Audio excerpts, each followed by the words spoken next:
Hey guys, welcome to House Groups. I'm Kyle Dana. I'm the campus pastor at our Fort Dodge campus, and it's a delight to be able to join you guys tonight. We're kicking off, this evening we're going to kick off a two-part series titled Stop the Drama. And this evening we're actually going to be digging into this idea that it's not what we think. It's not always what we think. I think the way we react to drama is something we've been caught or taught. It's something we picked up along the way, whether it's from our parents or our coaches, it's from our peers. We learn these things, so they just kind of they stick to us somewhere along the way, whether it's from instruction or just from experience.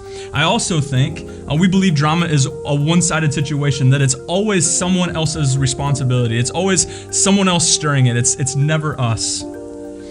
So with that in mind, when I was in 7th grade, much pudgier and shorter and with glasses, if you can imagine that. My day began next to a locker with one of my good buddies, Mike. But behind us was another guy who I was an acquaintance of, but I wouldn't say we had a relationship. And on this particular day, this guy decided that it was his responsibility to make my day miserable. He wasn't bullying me, but he's just being antagonistic and trying to push every button that he possibly could. And I had no idea why. I hadn't really ever crossed paths with him. I knew who he was, and our lockers were near each other. But it didn't stop there as the day began. I wish it would have, but it carried on throughout the day in our various classes that we had together and on even into PE. And so PE starts, we've changed, we're running around the gym, warming up for whatever game we were gonna play or experience we're gonna have. And behind me, he comes up and he is trying to get me to fight back. He's trying to get me to play his game. And again, he's pushing every single button that he possibly can.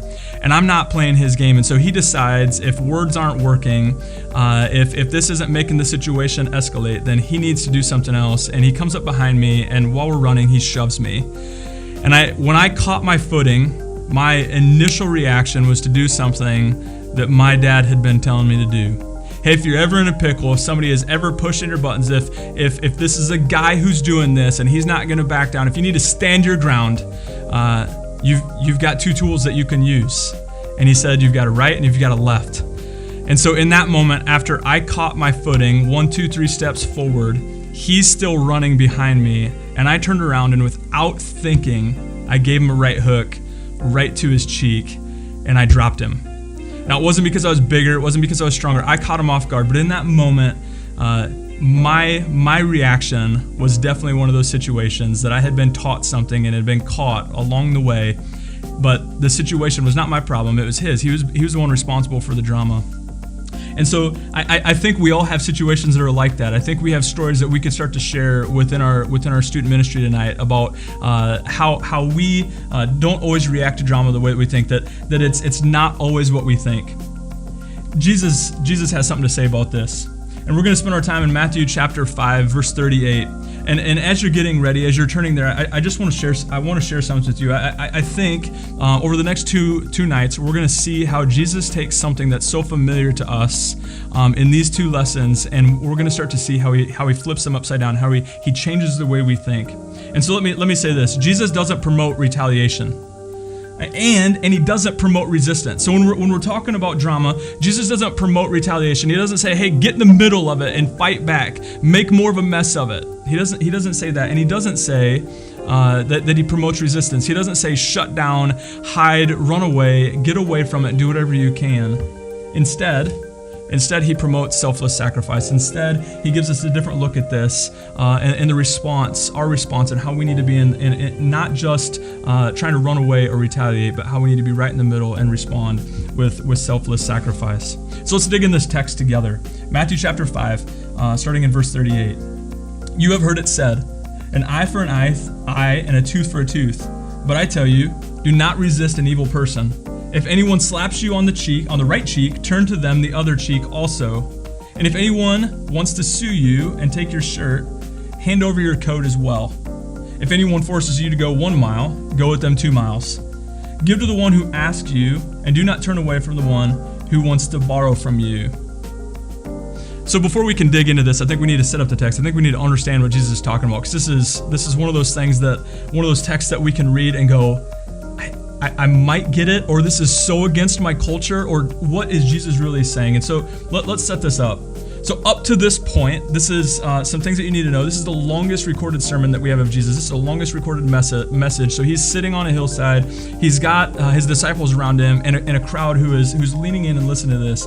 And up to this point, Jesus has reminded his listeners of their value, who they are, and he's called them the salt and the light of the world. He's given them a mission in who they are. He's reminded them of their responsibility. And then he starts to share lessons on how we should behave socially.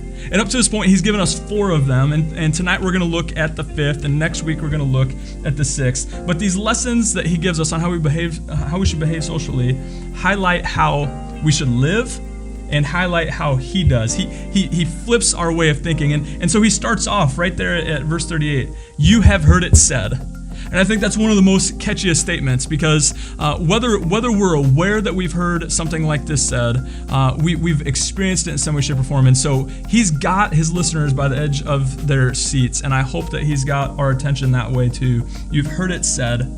And then he goes on and he gives these 3 examples, which he models, he instructs in these 3 instances, selfless sacrifice as a principle that should be applied.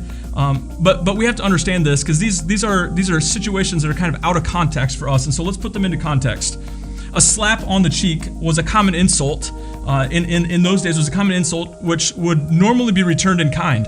It was something that if somebody physically slaps you, you should expect to be slapped back. As a matter of fact, the Old Testament permitted this. It was kind of a tit for tat retaliation. It was like a mercy law. It was set up in such a way that when somebody would do something, you could almost be sure that you knew the response that you could make back. In hopes, the reason the law was set up this way was in hopes that instead of a country going to war against another country, or a community going to war against another community, or a family going to war against another family, that when somebody did something, that the rest of the people around them knew exactly what the person who had been hit or who had been acted against could respond with. And so this retaliation was set up, and so Jesus is reminding them of this. It was meant to serve as a mercy law, keeping everything kind of at peace. However, this retaliation system didn't always keep, and it rarely actually kept people from escalating situations. Usually in a situation where somebody was hit, rather than just saying you could hit them back, it turned into a full-fledged brawl, and it didn't cease with just 2 people. Everybody else would get involved. And so Jesus begins to turn their thinking upside down.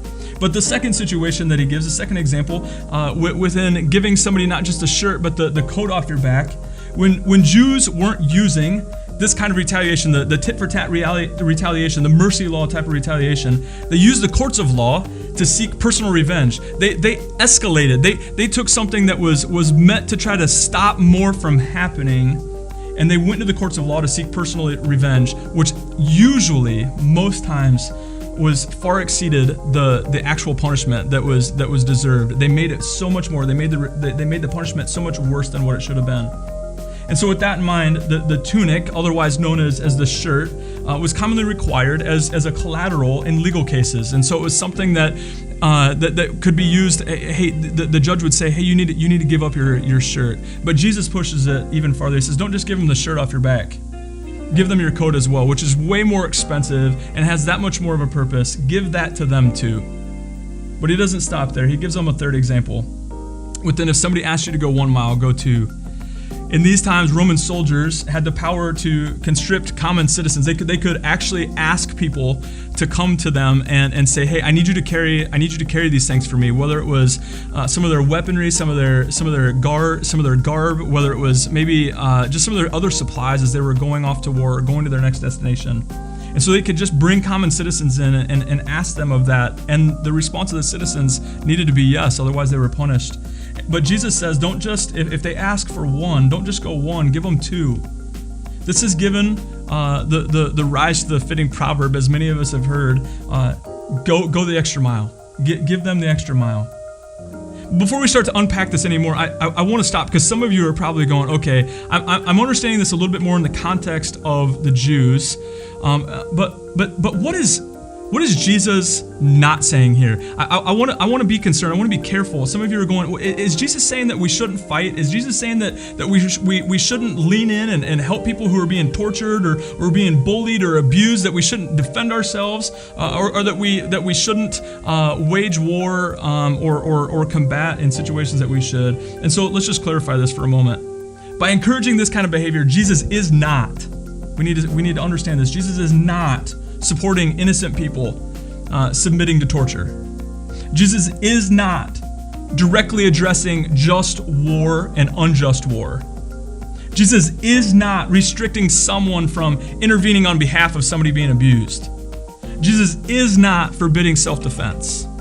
Jesus is not contradicting retaliation by the state.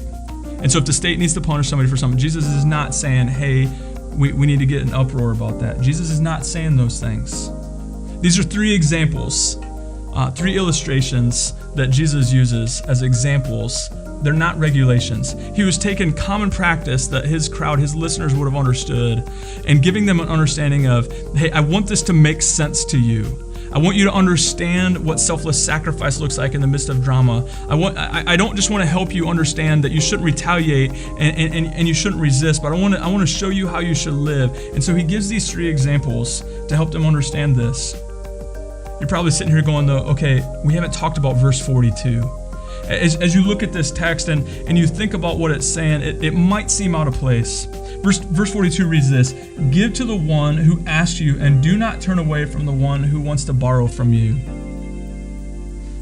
Maybe verse 42 really is out of place after all. What if we read it this way? What if we read it without the context of money? What if we read it without the thought that we have to give everything to the one who asks? Instead, what if we read it through the lenses of selfless sacrifice rather than retaliation and resistance? What if we read it exactly how Jesus said it? Give to the one who asks, not give everything to the one who asks. Without the context of money, we could be thinking about money, but we also could be thinking about just physical needs. Jesus, I think what is fair to say here is Jesus wants us to assume that the needs are genuine, whatever's going on in the life of this person. And so again, for us, rather than retaliating to a request or resisting and not listening to them, Jesus is still saying the same thing. Hey listeners, I need you to do something. I need you to be able to lean into this person with selfless sacrifice. I started this with a couple things I believe about drama. They were this, if you don't remember. I think drama is something that's caught and taught. I also think that drama is something that we feel less responsible for. But as we dig through this text, I think all of us could agree we may have more to do with the drama in our lives, than we tend to think. We may have more to do with the drama in our lives than we tend to think. Drama is all around us, and sometimes it's even caused by us. But if we're serious about letting our thinking shift the way that Jesus wants it to, if we're serious about letting our thinking shift and being responsible for stopping the drama in our lives, so letting our thinking shift and being responsible for stopping the drama in our lives, we can't just fight the urge to retaliate. We can't just go against and say, my responsibility is not to get ugly. My responsibility is not to turn around and hit the kid that pushed me in PE. We can't just fight against our urge to retaliate. We'd be missing something. And we can't just choose to shut down and attempt to run from drama. Maybe we're not retaliating, and we think that when we're not retaliating, we just need to climb into a hole and hide or run away from the situation. That's still not right either. One of our best reactions is to do something unexpected to the people we're at odds with. One of our best reactions is to do something unexpected to the people we're at odds with. Our best reaction is to display kindness, even when our emotions and thoughts and actions are at odds with somebody else. You see, so if these three illustrations were in Jewish days, for the listeners that were around people, they made sense to them. And they're not regulations, they're just illustrations. You and I right now, we can begin to put our lives in front of us and start to think about, what does this look like for us? What are the real life examples? Where do our stories start to collide or align with other people and interact and find drama and create drama? And if we're choosing not to retaliate, if we're choosing not to resist, and we're choosing instead to do something unexpected and give selflessly, our best reaction is to display kindness even when we're at odds with our emotions and thoughts and actions in somebody else's life, whether they're at odds with us or we're at odds with them. When we were stirring drama, Jesus didn't retaliate or resist us. Instead, he extended kindness to us in the best way possible. Grace. Something that some of you may have heard about and some of you may still be wondering what it's all about. His grace led him to dying a death that we deserve. He didn't choose to retaliate against our sin when we were at odds with him.